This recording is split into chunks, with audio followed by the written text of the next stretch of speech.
नमस्कार, उत्तराखंड की खबरों के साथ मैं हूं मनोज मानस। खबरों का रुख करेंगे उससे पहले देख लेते हैं इस वक्त की अहम सुर्खियां। सीएम धामी ने चयनित अभ्यर्थियों को नियुक्ति पत्र वितरित किए। रक्षाबंधन समारोह में किया प्रतिभाग, कहा ईमानदारी से काम करें। नैनीताल में राज्य आंदोलनकारियों की नैनीताल में अहम बैठक। अधूरे सपनों पर जताई चिंता, मुद्दे अब भी अनसुलझे। मुख्यमंत्री को ज्ञापन भेजने का लिया निर्णय। हेमकुंड साहिब की यात्रा के साथ उत्साह। इस वर्ष 2.28 लाख श्रद्धालु ने किए दर्शन। हेमकुंड साहिब की यात्रा 10 अक्टूबर तक जारी। प्रदेश के जर्जर स्कूलों का होगा सर्वे। खंडहर बन चुके भवनों को किया जाएगा ध्वस्त, गठित की जाएगी कमेटी। प्रदेश में बड़ा प्रशासनिक फेरबदल। 4 आईएएस और 2 पीसीएस समेत कई अधिकारियों के तबादले।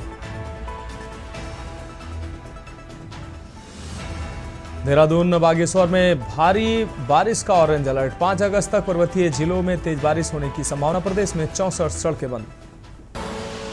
आप रहे हैं खबरों का विस्तार। उत्तराखंड में आफत की बात आ रही है। देहरादून, बागेश्वर, उत्तरकाशी, टिहरी और नैनी तक बारिश नाम, जहां एक और लोगों को उमस भरी गर्मी से राहत दी है, तो वहीं दूसरी ओर मैदान से पहाड़ तक तबाही की तस्वीरें सामने आ रही हैं। सबसे पहले रुख करते हैं बाजपुर का। यहां लेवड़ा नदी उफान पर है।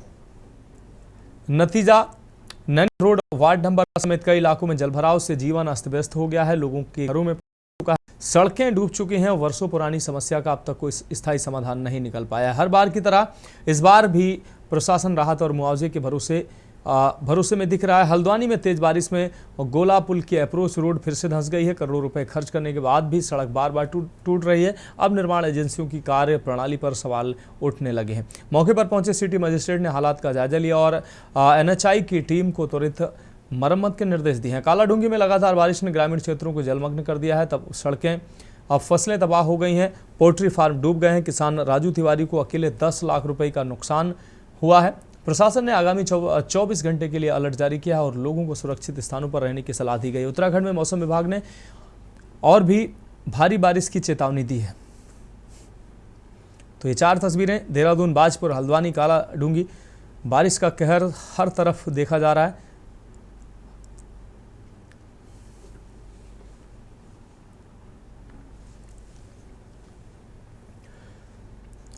अगली खबर चमोली से है, जहां खड़गोली गांव स्थित कंडाई पुल बाजार में इन दिनों एक अलग ही चोर जबरदस्त ढंग से चर्चा में है।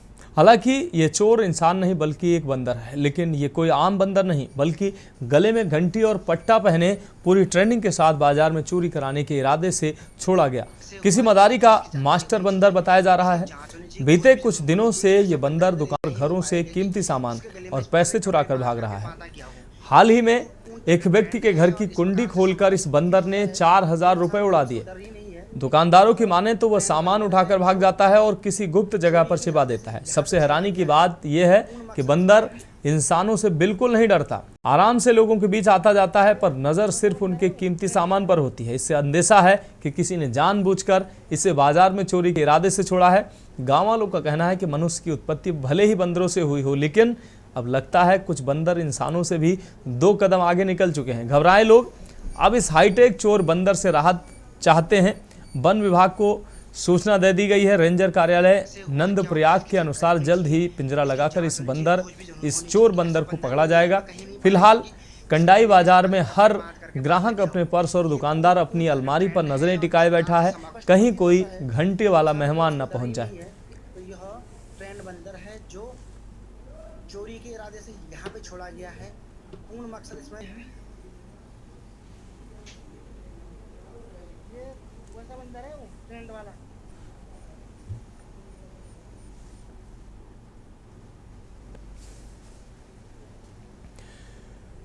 बात करेंगे अगली खबर की। खबर विकासनगर से है, जहां जौनसार बाबर क्षेत्र की पारंपरिक परंपराएं आज भी आधुनिक लोकतंत्र के सामने बड़ी चुनौती बन रही हैं। चकराता विकासखंड की कस्तूड़ ग्राम पंचायत में हाल ही में संपन्न हुए पंचायत चुनाव के दौरान लोटा नमक की कसम खाकर जनप्रतिनिधि चुनने की परंपरा एक बार फिर चर्चा में है। ग्राम प्रधान पद की प्रत्याशी रही निर्मला चौहान ने इस कुरीति के खिलाफ आवाज उठाई। उन्होंने आरोप लगाया कि चुनाव में भाग लेने के उनके फैसले का विरोध किया गया और गांव के जिम्मेदार द्वारा उन्हें डराया धमकाया गया। कहा कि मतदान से पहले ग्रामीणों को लोटा नमक की कसम खिलाई गई और देवता का नाम लेकर एकतरफा मतदान करवाया गया। यहां तक कि उनके परिजनों पर भी दबाव बनाया गया। निर्मला चौहान ने इसे न सिर्फ सामाजिक अन्याय बल्कि लोकतंत्र के मूल सिद्धांतों के खिलाफ बताया। यह मामला पहले भी सोशल मीडिया पर वायरल हो चुका है, जिस पर विधायक मुन्ना सिंह चौहान ने भी सार्वजनिक रूप से आपत्ति जताई थी। अब एक बार फिर यह मामला सुर्खियों, जिससे जौनसार बाबर की पारंपरिक प्रथाओं और लोकतांत्रिक व्यवस्था के टकराव पर बहस तेज हो गई है। प्रधान प्रत्याशी रही हूँ, मैंने दावेदारी रखी थी वहाँ प्रधान के लिए। तो सबसे पहले मैंने जो वहाँ के मुखिया है, वहाँ के कर्ता धर्ता है, उनसे मैंने बातचीत करी थी कि मेरी भी दावेदारी रही। तो उन्होंने मुझे कहा कि कोई बात नहीं, आपको मीटिंग में बुलाया जाएगा, लेकिन उन्होंने ऐसा नहीं किया। जब उन्होंने मीटिंग करवाई गांव में, तो मीटिंग जब उन्होंने रखी तो उन्होंने सीधा निर्विरोध बना दिया दूसरे प्रत्याशी को, और मुझे मेरे अनुपस्थिति में उन्होंने निर्विरोध बनाया था, जिसमें मैंने आपत्ति जताई और मैंने भी नॉमिनेशन किया था। तो जब नॉमिनेशन किया तो दोनों का इलेक्शन के लिए तो यह अधिकार है सब। लीडर होता है, नेता वो होता है, जनप्रतिनिधि होता है, सरकार वो होती है जो दूसरों की तरक्की के बारे में सोचे। आओ बजाएं लाडसा बाजा, आओ बजाएं लाडसा बाजा, उसे को नचाएं किच बाजो, ये कोई सोच नहीं है। इसलिए आज भी भाई हम तो कर रहे काम, वो बेचारा अभी वो कांग्रेसी अभी भी ते तो लोटड़ी और नून का पीछा नहीं छोड़। बात करें खबर की नैनीताल के राज्य अतिथि गृह में उत्तराखंड आंदोलनकारी अधिवक्ता संघ उच्च न्यायालय नैनीताल के तत्वाधान में एक महत्वपूर्ण बैठक आयोजित की गई। बैठक की अध्यक्षता राजकुमारी गैरोला ने की, जिसमें देश भर से आए राज्य आंदोलनकारियों ने हिस्सा लिया। बैठक में आंदोलनकारियों ने कहा कि जिस उद्देश्य से उत्तराखंड राज्य की मांग की गई थी, वह सपने आज भी अधूरे हैं। जल, जंगल, जमीन, पलायन और बेरोजगारी जैसे मूलभूत मुद्दे आज भी ज्यों के त्यों बने हुए हैं और गांव में रोजगार और सुविधाओं के अभाव के चलते पलायन की गति थमी नहीं है। आंदोलनकारियों ने कहा कि राज्य हित के मुद्दों पर जन भावनाओं को एकजुट कर पूरे प्रदेश में आंदोलनकारियों को संगठित करने की आवश्यकता है। बैठक में निर्णय लिया गया कि राज्य हितों और आंदोलनकारियों की मांग को लेकर मुख्यमंत्री को ज्ञापन भेजा जाएगा।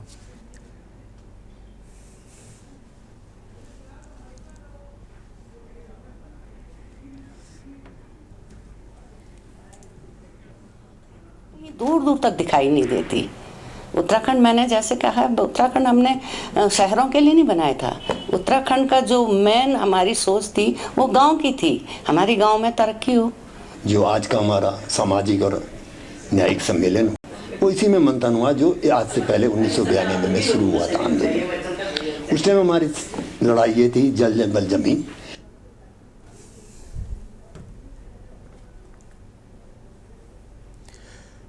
रुड़की के रामनगर इलाके के गली नंबर 6 में एक साथिर साइकिल चोर की करतूत सीसीटीवी कैमरे में कैद हो गई है। ये व्यक्ति लाल रंग की टी शर्ट में एक कोचिंग सेंटर के सामने घूमता दिखाई दे रहा है और मौका मिलते ही एक छात्र की साइकिल लेकर फरार हो जाता है। छात्र के साइकिल गायब होने पर जब आसपास की सीसीटीवी फुटेज खंगाली गई तो इस संदिग्ध व्यक्ति की हरकतें सामने आई। बताया जा रहा है कि यह चोर अक्सर गली में चक्कर काटता है और मौका मिलते ही साइकिल चुरा लेता है। स्थानीय निवासी सुकेश शाही ने पुलिस को इस संबंध में तहरीर दी। पुलिस ने शीघ्र कार्रवाई का आश्वासन दिया। आमजन से अपील की गई है कि अगर ये व्यक्ति दिखाई दे तो तुरंत पुलिस को सूचना दें।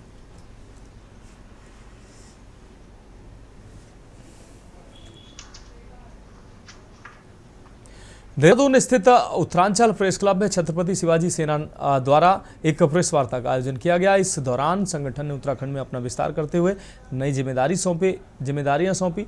राहुल चौहान को प्रदेश अध्यक्ष नियुक्त किया गया, जबकि सुमित सिंघल को प्रदेश प्रभारी और सुमित पंडित को युवा इकाई का प्रभारी बनाया गया। संगठन ने प्रदेश में अपनी गतिविधियों को सक्रिय करने की दिशा में यह कदम उठाया।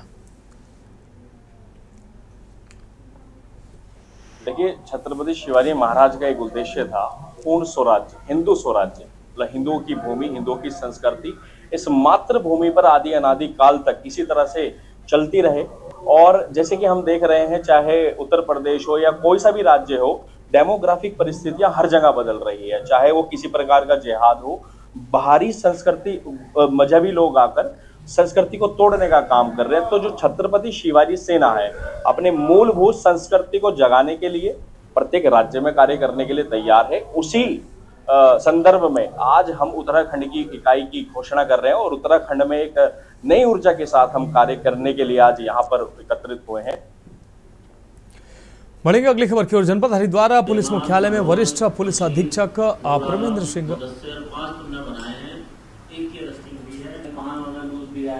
प्रवीण सिंह डोभाल की अध्यक्षता में एनडीपीएस एक्ट से जुड़े मामलों को लेकर एक महत्वपूर्ण बैठक आयोजित की गई। बैठक के दौरान एसएसपी ने नशीली दवाओं से संबंधित लंबित मामलों की समीक्षा की और वांछित अभियुक्तों की गिरफ्तारी में लापरवाही बरतने वाले विवेचकों की कड़ी फटकार लगाई। एसएसपी ने निर्देश दिए हैं कि नशे के कारोबार में लिप्त अपराधियों के खिलाफ प्रभावी और ठोस कार्रवाई सुनिश्चित की जाए। उन्होंने साफ कहा है कि नशे के खिलाफ अभियान में किसी भी तरह की ढिलाई बर्दाश्त नहीं की जाएगी और सभी विवेचकों को समयबद्ध कार्रवाई करने के सख्त निर्देश दिए गए।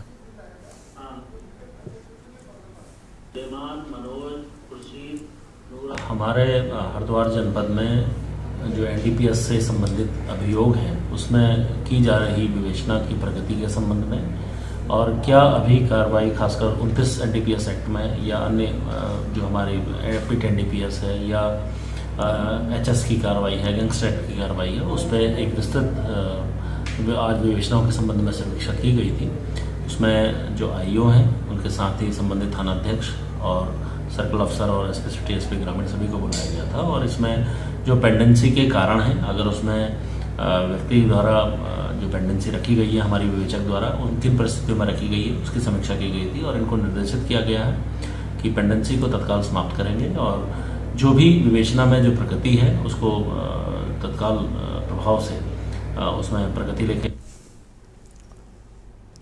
बढ़ेंगे अगली खबर की ओर। पहाड़ों पर हो रही लगातार बारिश बाजपुर के लोगों के लिए एक बार फिर आफत बनकर सामने आ रही है, जहां बारिश के पानी से लेवड़ा नदी उफान पर पहुंच गई है और नदी के पानी से नैनीताल रोड और वार्ड नंबर 13 सहित अन्य क्षेत्र में जलभराव की स्थिति उत्पन्न हो गई है। नैनीताल मार्ग पर जलभराव से लोगों को आवागमन में काफ़ी परेशानियों का सामना करना पड़ रहा है, तो वहीं लोगों के घरों में जलभराव की स्थिति उत्पन्न हो गई। आपको बता दें कि लेवड़ा नदी की समस्या बाजपुर के लोगों के लिए कई वर्षों पुरानी है, जिसे दूर करने के लिए कई धुरंधरों ने जनता को सपने दिखाए, लेकिन मजाल है कि कोई नेता जनता को बाढ़ की समस्या से निजात दिला सके।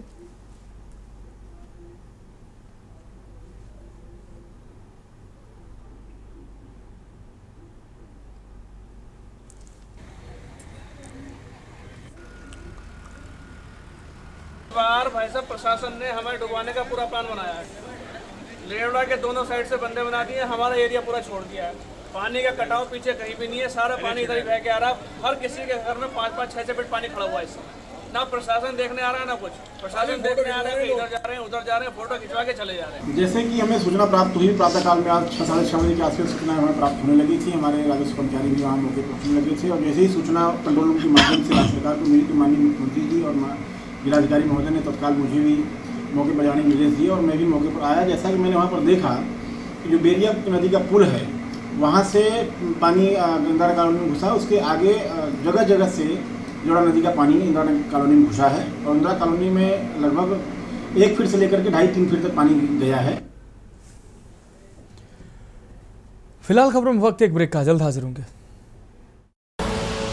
आप देख रहे हैं के न्यूज खबरों। ब्रेक के बाद उत्तराखंड की खबरों में एक बार फिर से आपका स्वागत है। बढ़ेंगे अगली खबर की ओर। लक्सर के बसेड़ा गांव के पास रेलवे लाइन के अंडरपास के समीप एक कुएं में लगभग 20 से 25 वर्षीय युवक का शव मिला है। शव कई दिन पुराना बताया जा रहा है, जिसकी अभी तक पहचान नहीं हो सकी। मौके पर पुलिस और एसडीआरएफ की टीम पहुंची है और शव को कुएं से बाहर निकाला गया। पुलिस ने शव को पोस्टमार्टम के लिए भेजा है। मामले की जाँच जारी है।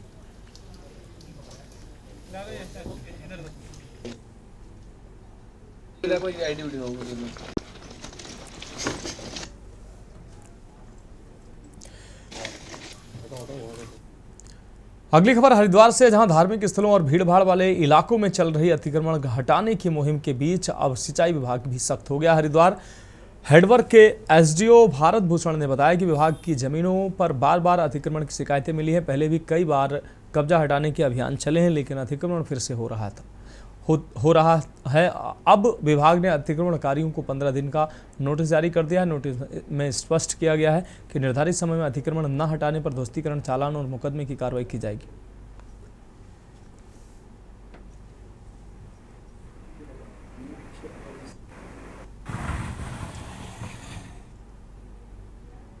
के संबंध में हमारी टीम लगातार क्षेत्र में भ्रमण करती है। उसके माध्यम से जो शिकायतें मिलती हैं या अन्य माध्यमों से हमें जो भी शिकायतें प्राप्त होती हैं उसका निरीक्षण किया जाता है, नोटिस दिए जा रहे हैं। 15 दिवस का समय नोटिस में दिया जा रहा है कि 15 दिवस के अंतर्गत अतिक्रमणकर्ता अपना अतिक्रमण हटा लें, अन्यथा की स्थिति में 15 दिवस के बाद उसमें ध्वस्तीकरण की कार्रवाई माननीय न्यायालय के आदेशों के अनुसार की जाती है। अगली खबर हरिद्वार से, जहां देश के अलग अलग राज्यों से आए मुल्तान समाज के लोग हर की पौड़ी पर मां गंगा के साथ दूध की होली खेलकर स्वच्छता और मां गंगा के संरक्षण का संदेश उन्होंने दिया। 115 साल पुरानी इस परंपरा को निभाते हुए लोगों ने मां गंगा से सभी के कल्याण की प्रार्थना की। इस दौरान डुप्लीकेट अक्षय कुमार, बाबा रामदेव और अमिताभ बच्चन भी समारोह का आकर्षण बने रहे। ये ज्योत महोत्सव 1911 से लगातार मनाया जाता रहा है, जब लाला रूपचंद्र ने मुल्तान से पैदल जोत लेकर हरिद्वार पहुंचकर इस परंपरा की शुरुआत की थी। समारोह में उपस्थित सभी लोग तिरंगा लेकर देशभक्ति की भावना से ओतप्रोत होकर मां गंगा की जय जयकार करते रहे।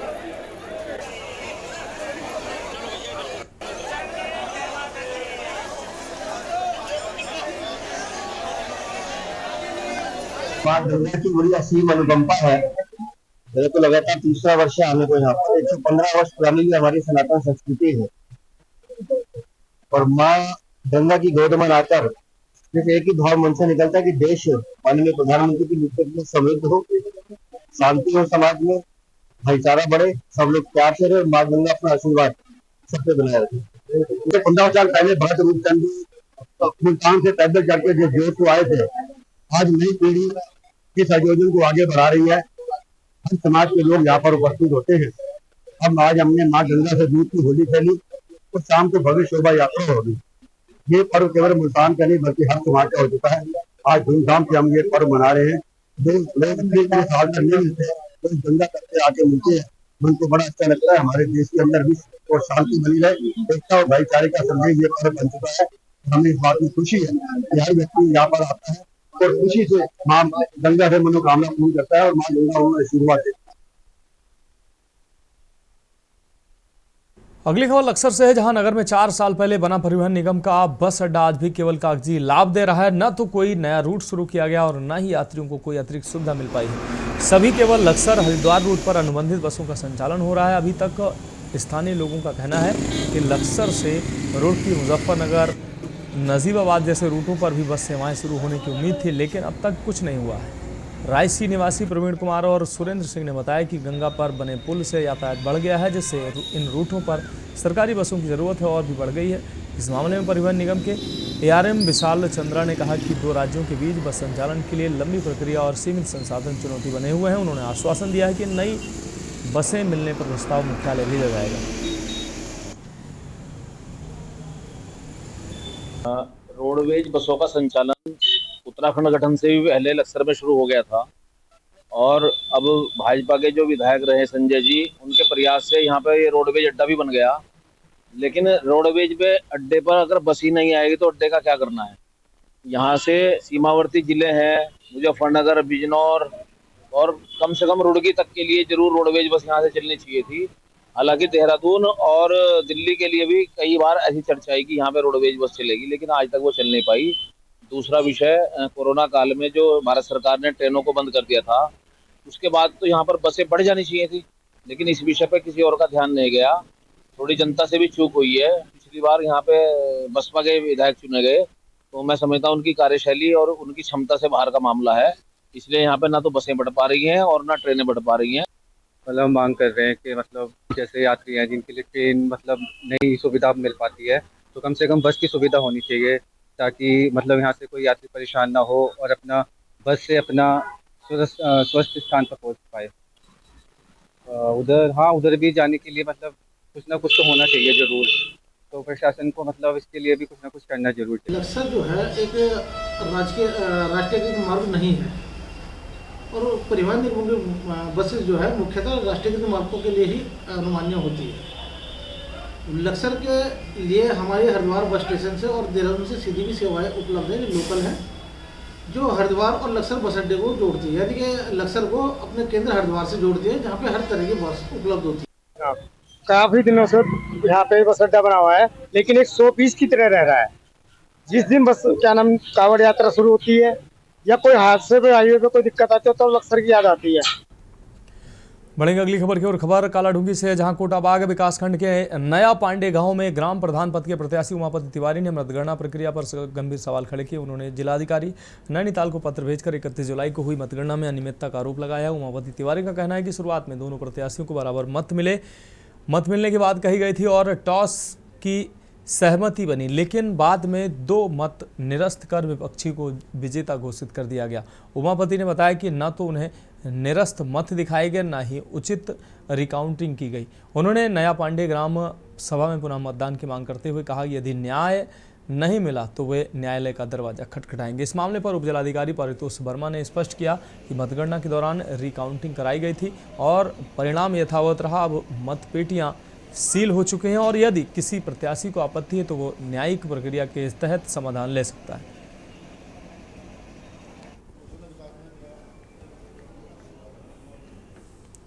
जो मतगणना स्थल पर जो गणना हुई थी उसमें एक ग्राम प्रधान एक वोट से निर्वाचित घोषित हुए और जो उन्होंने पुनर्गणना के लिए वहाँ पर आवेदन किया था उसमें पुनर्गणना के बाद भी रिजल्ट सेम रहा था। संज्ञान में यह आया कि यहाँ इस कार्यालय में उन्होंने एक एप्लीकेशन दर्ज करी है पुनर्गणना के लिए, क्योंकि गणना पूर्ण हो चुकी है और मतपेटियाँ और जो गणना के जितने भी प्रपत्र हैं वो सील हो चुके हैं। तो इसलिए अब अगर कोई भी गणना होनी है या किसी ने भी कोई अपील करनी है तो वो न्यायिक प्रक्रिया के तहत कर सकता है। एजेंट वहाँ थे, मैं तो उन्होंने कहा कि पहले आपको विजयी घोषित किया गया। उसके बाद थोड़ी देर बाद सूचना आई कि आप जो है बराबर में आ गए। कुछ देर बाद सूचना मिली मुझे कि आपके 2 वोट निरस्त करे गए हैं। लेकिन उसके बाद मैं पहुंचा तो मैंने कहा भाई आप लोगों ने मतगणना कर्मी जो भी वहाँ पर आर.ओ. लोग थे, मैंने कहा भाई आपने जो पहले विजयी घोषित किया उसके बाद आप बराबर लाए, फिर एक अंक कम लाके मुझे जो है 2 वोट निरस्त करके आपने मुझे हार घोषित कर दी।